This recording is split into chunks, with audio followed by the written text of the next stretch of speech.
بسم اللہ الرحمن الرحیم۔ السلام علیکم ورحمۃ اللہ وبرکاتہ۔ آج ہم رسول اکرم صلی اللہ علیہ وآلہ وسلم کا ایک فرمان بیان کریں گے انشاءاللہ۔ اس سے پہلے آپ سب سے گزارش ہے کہ اس ویڈیو کو آگے ضرور شیئر کریں، جزاک اللہ۔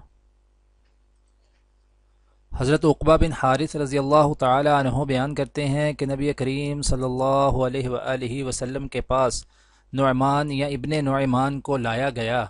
وہ نشہ میں تھا۔ نبی کریم صلی اللہ علیہ وآلہ وسلم پر یہ ناگوار گزرا اور آپ صلی اللہ علیہ وآلہ وسلم نے گھر میں موجود لوگوں کو حکم دیا کہ انہیں ماریں۔